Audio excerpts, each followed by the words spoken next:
What's good, YouTube? It's your guy Bendu Ren, the illest film reviewer and fan in the galaxy, back again.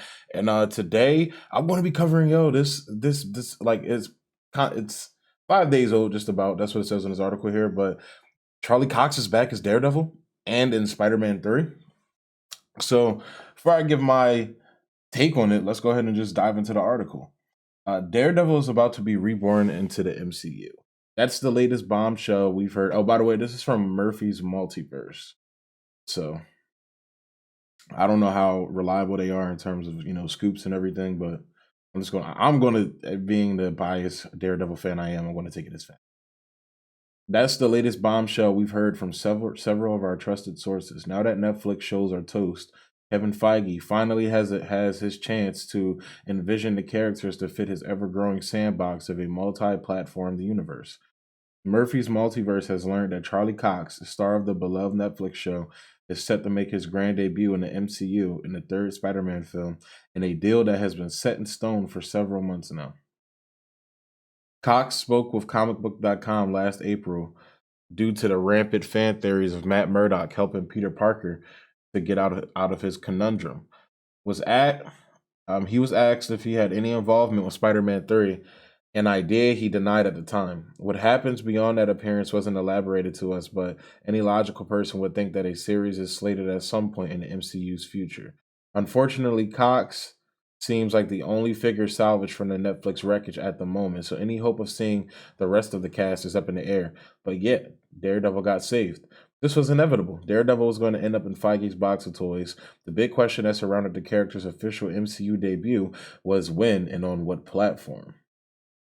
See, I heard something about Hulu so they could keep like the kind of adult, mature rating, but now I think Disney Plus. One of the things they announced during the investment hearing, um, they have like an adult category now, like a mature category now. So you never know. I think they created that solely, not solely, but a large part for Deadpool, so they didn't have to put Deadpool on a completely different platform. But that's just my speculation. With reports of a Hulu and Disney Plus merger circulating the web, that's what I heard. A fresh Daredevil show with the Marvel Studios brand attached to it is certainly a good way to debut that service. Marvel Studios is keen on thoroughly exploring the street side of the MCU, and a chunk of their slate reflects that. You've got Blade, Moon Knight, She-Hulk, and even Miss Marvel. Shows that skew towards smaller, everyman type of stories that reflect the day to day of the MCU citizens and not its gods, spies, and billionaires. Very true. Matt Murdock's alter ego recently trended on social media as the 2-year no clause on the character put up by Netflix came to an end. With an investors meeting coming up in a few days, it's possible that this show could be one of those revealed. Several weeks back, Marvel Studios created a bunch of new production companies for their upcoming properties. LLCs named Grass Fed, Standoffish, Frequent, Logjam, and Blueberry Waffles were the names Murphy's Multiverse uncovered. While we still do not know which specific properties these LLCs are for, we do know these are greenlit projects that they're beginning to work on. Daredevil could very well be one of these. Oh, so being the huge Daredevil fan I am, I'm excited for this, man. Like Charlie Cox, to me, in my opinion, was the quintessential Daredevil. You feel me? Like he fit the Frank Miller tone so well, and then the shows were just executed so well, and it's like it's just dope. Now I heard this theory that he'll be returning as Peter Parker's lawyer. That's what I assumed. That's what I just assumed off rip. Because spoiler alert if you haven't seen the end of Spider-Man 3 or the end of Spider-Man Far From Home. But Mysterio revealed Peter Parker's identity to the world. So Peter Parker's identity is out there. Now, the question is with all, and I'm going to do a separate video about the whole Spider Verse stuff. I'm just like digesting it and reading through the news, seeing what's true and what's not true. But if you're having all these Spider-Man in these movies, allegedly, and all these villains, like they're trying to get Kirsten Dunst back, I heard, and Emma Stone, and and then the two previous Spider-Men and Andrew Garfield and Tobey Maguire, and how is Charlie Cox going to fit in there? And my thing is, how is the storyline for Spider-Man going to fit in there? Like the whole secret identity storyline. Like I can see how the Spider-Men, like one of the Spider-Men putting on Tom Holland's costume, could solve his issue and his problem with his secret identity being out there. So, Peter Parker and Spider-Man could appear in the same place. But my thing is like, how is that story gonna like is it is the movie like how long is the movie gonna be? Like like how like I don't know, like because it's like, I was expecting like a finally for them to hyper focus on New York, like a traditional New York Spider-Man story, something from the comics. Like, and that's something that because I rewatched Toby's trilogy earlier this past weekend, and it's like, yo, that those movies, New York was such a character in those movies that it felt lost in the sequel. The Andrew Garfield Spider-Man movies. I felt like they lost that. They tried to make it too, updated instead of, but they didn't make New York a character like they did in Toby's and Andrew Garfield Spider-Man. They didn't do that, and also they haven't done that in Tom Holland's. Like they gave us like a 5 minute scene of him like swinging through Queens and everything, but you got to put us on there, man. Like Toby Spider-Man was like walking the streets of New York and everything, it just reminded you, especially that early 2000s New York City. That's what it reminds you of, just that metropolitan blend of cultures type of New York. And I feel like we haven't gotten that from Spider-Man in a while. So I kind of thought that this, Spider-Man 3 may have done that, but now that they're obviously going Spider-Verse, it's probably not going to happen. But um, that's one thing I've been missing from Tom Holland Spider-Man, and just I guess just a transition to talk about Spider-Man as well because I mean that's the movie there is looking like Daredevil's going to be in. Well, Matt Murdock probably.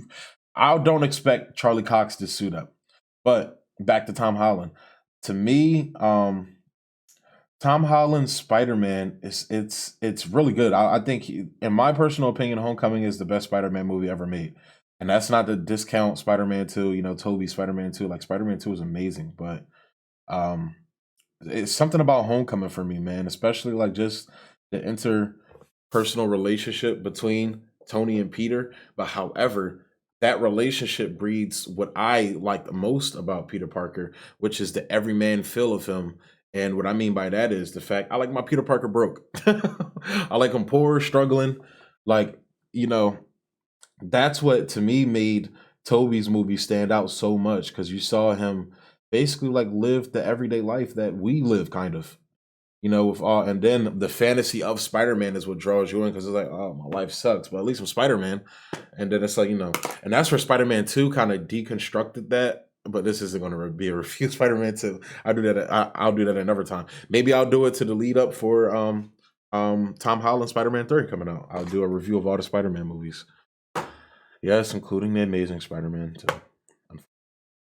But back to Daredevil. I'm excited for this, man. I'm expecting Matt Murdock to show up as his lawyer, maybe Foggy, or at least like a mention of Foggy and Karen, like because that cast of Daredevil is so amazing, man. Like especially Vincent D'Onofrio, and I even heard like Feige. They were talking about a while ago. They really Feige likes Vincent D'Onofrio's Kingpin. And even though they can tone down the matureness, like you don't have to have Kingpin bashing people's heads and everything, like you know.